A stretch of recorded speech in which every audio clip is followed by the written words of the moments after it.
Alright, so if you had invested money into Bitcoin this time 5 years ago, you could have turned $1,000 into $80,000. What's crazier is that these 1000+% gains are somewhat normal in the crypto world, at least in the long run. Cryptocurrencies have been on the rise ever since the inception of Bitcoin back in 2009, surpassing expectations almost every single year. The fact that Bitcoin, the premier symbol of the crypto realm, recently blew past the $68,000 mark shows just how powerful and influential the crypto market is as a whole. Now, as of right now, the crypto market consists of over 7,300 cryptocurrencies, with the top 20 largest coins in the market still making up 86% of the total market cap. To me, this is very promising news because a top-heavy market may imply that there's so much room for new projects to be competitive. But before we dive into the current state of the market, it might be a good idea to take a trip down memory lane and acquire a better understanding of the history of the crypto space. Cryptocurrencies were invented as an alternative currency system because for decades, people have not trusted and still do not trust banks and governments to control our money. Even though Bitcoin is widely known as the original cryptocurrency, it was most definitely not the first digital currency ever invented. That title goes to DigiCash, invented by David Chaum back in the late 80s. DigiCash was followed by other projects including eGold, which was a cryptocurrency that allowed users to store and transfer digital gold. Now, after the 2008 recession, there was a significantly decreased confidence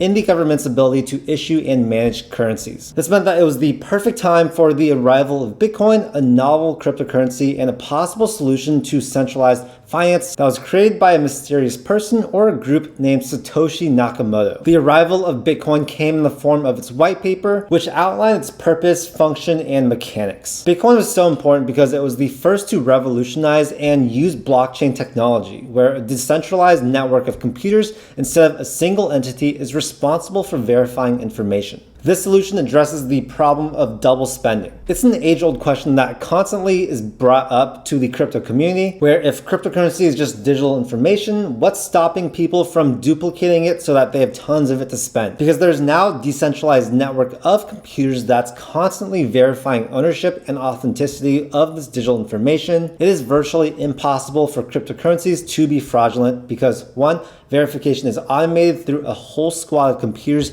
computing algorithms, and 2, because there is no single entity in charge of verifying this information. At this point, I don't think it's an exaggeration to say that blockchain technology is one of the greatest human inventions ever created, not just because of its pivotal role in reinforcing the decentralized and decentralized finance, but because of its future implications and use cases. But yeah, getting back to the history of crypto, it'd be a while before we'd see the explosion of blockchain technologies and cryptocurrencies that we see today. After the Genesis block was added to the Bitcoin blockchain in 2009, Bitcoin was nowhere near mainstream yet, and it wouldn't be for a few years until Bitcoin would be known by the general public. Now, one really important moment in crypto history is the first transaction of Bitcoin in 2010. Also known as the pizza year, a man by the name of Laszlo, sorry if I'm not saying that correctly, exchanged 10,000 Bitcoins for 2 pizzas from Papa John's. I just like to point out that those 10,000 Bitcoins that he spent on those pizzas would today be worth around $600 million.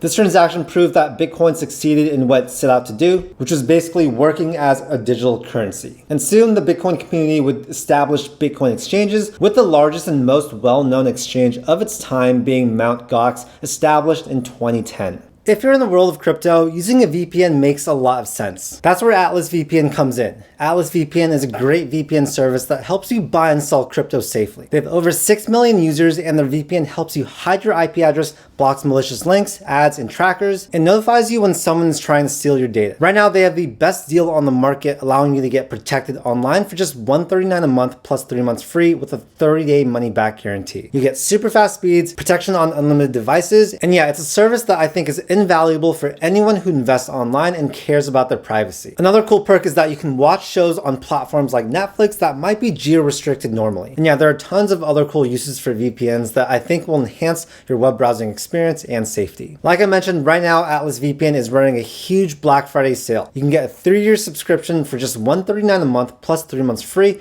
with a 30-day money-back guarantee. Time is running out, so get your deal by clicking the link in the description below. And now back to the video. In just a few years following the growing success and popularity of Bitcoin, other crypto projects began to pop up. The most noteworthy crypto project would be conceived by Vitalik Buterin in 2013, which would be Ethereum, a blockchain-based project that would extend beyond the idea of currency and finance itself. Ethereum was the first cryptocurrency to introduce smart contracts, which are essentially automated transactions that cannot be interfered or altered. This idea is so exciting because it opens the possibility to decentralized autonomous organizations, or DAOs, as well as decentralized apps, or dApps. Through smart contracts, DAOs can essentially function like autonomous corporations that purchase and sell things and execute transactions. These are not run by people, but solely run by code. DAOs are forward-thinking inventions that we can expect to see sometime in the future. What's even more intriguing are dApps, which are applications that are equally capable of executing monetary functions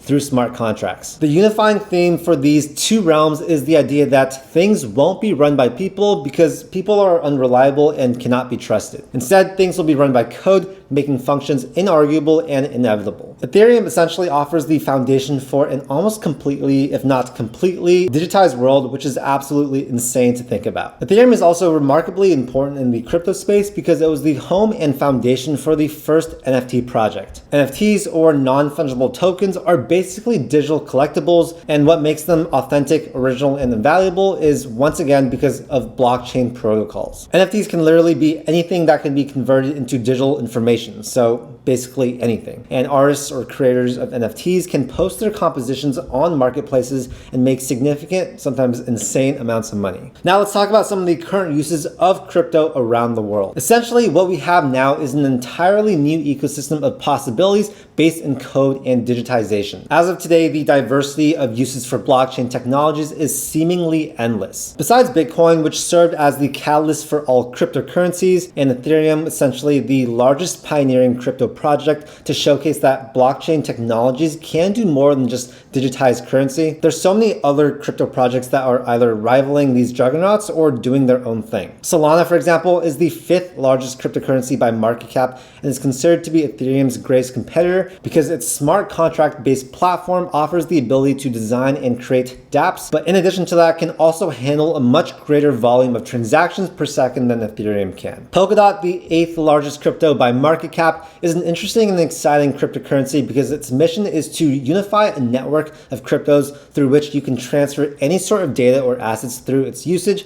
of relay chains and parachains. Ripple, the 7th largest crypto by market cap, wants to solve the long and complicated history of converting between international currencies by being a much faster and more streamlined service through its Ripple network. Binance Coin, the 3rd largest by market cap, is the token used to use and operate the Binance Coin Exchange, which is the largest crypto exchange in the world that handles tens of billions of dollars worth of transactions per day. You have cryptos that aim to make other cryptos stable in value. You have coins that appeal to the mass community with their infectious name and brands. For example, the fact that Dogecoin and Shiba Inu can not only succeed but thrive in the crypto world just shows the captivation that many investors have for the space as a whole. You can't forget about the fact that Cardano is also coming for the title as the premier smart contract-based blockchain platform with its novel proof-of-stake protocol. And yeah, you guys, I've only listed some of the current largest cryptos by market cap, and in 10 years, I expect the list of top 10 cryptos to be drastically different, as there are so many unique, creative, and innovative projects that I'm certain are in development or are under the radar right now. And that sort of brings us into the discussion of future use cases for cryptocurrencies. While the future is largely uncertain, that should not stop us from considering just how large of a role and an influence cryptocurrencies will have on our daily lives. Going back to the implementation of decentralized autonomous organizations, there seems to be a very real possibility that future corporations will be run and automated by code rather than human beings. This could have very positive implications for the way business is done, with a greater emphasis on systematic approaches to wealth building and reduce hierarchical structures of business that become problematic for a variety of reasons. Meanwhile, NFTs are preparing to be implemented for so many use cases. For example, back in March of this year, Mark Cuban announced that he would try to turn Dallas Mavericks tickets into NFTs so that he can add NFT royalties to ensure that his franchise will continue to make money even when those tickets are resold to other parties. This might sound like a crazy idea, turning tickets into digital collectibles, but it's actually already been implemented successfully for the 2021 to 2022 NBA season. And if you're not familiar with NFT royalties, they basically give you a percentage of the sale price each time your NFT is sold on a marketplace. They're executed by smart contracts and are perpetual, with a 5 to 10% royalty being the most common. Now, it makes sense that this particular use case of using NFTs to profit off of royalties can be extended far beyond the realm of sports tickets. Original creators of fashion items, artwork, collectibles, and other original and authentic works can use and fully deserve those NFT royalties too. Now, in the gaming horizon, which will always be an integral part of the electronics market that isn't going away anytime soon, NFTs are only just being implemented as in-game digital collectibles. There's a massive but optimistic question mark as to how video games and NFTs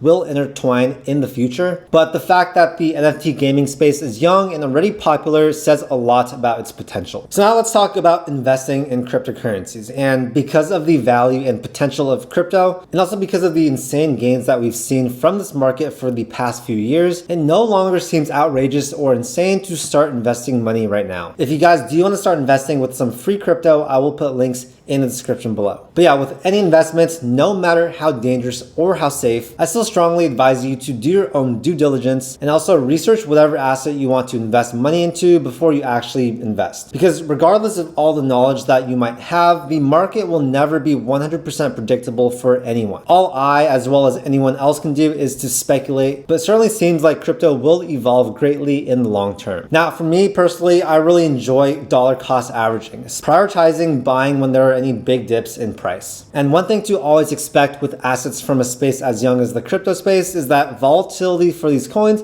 even the big ones like Bitcoin and Ethereum, will be very, very high. Massive volumes of investors, including speculative ones who don't fully know what they're investing their money into, can all come together, and this can lead to wild fluctuations in price. But yeah, at the end of the day, we've already seen time and time again that these cryptocurrencies are insanely profitable investments in the long run. And that's what I really want to emphasize here. Hold on to crypto for the long term. Even the biggest ones like Bitcoin and Ethereum still have so much room to grow, in my opinion. Just think about the fact that they're still relatively unknown or not fully understood by the general public. Their ceilings are still undefined, but I really don't think we have reached them yet. And yeah, if you want to be really safe investing in crypto, consider investing in blockchain ETFs, which combine their portfolios with many different cryptocurrencies, ensuring a highly diversified portfolio. Overall, it might seem like we are in a current crypto bubble, which definitely could be true, but I'm fairly confident in saying that the crypto boom has only just begun. We'll definitely see some huge volatility in the coming months or years, with probably some very, very big drops, but based on the info I've learned about crypto, I really do think that the future of crypto is bright. Anyways, that's it for this video. Like I mentioned earlier, if you guys do want some free stocks or some free crypto, I will put links down below in the description. And yeah, I hope you guys enjoyed this video going through the rise of cryptocurrencies. If you liked it, make sure to hit that like button and also subscribe to my channel for more videos just like this. I make a ton of content about personal finance, investing, and entrepreneurship. Thank you so much for your time, and I'll see you in the next video.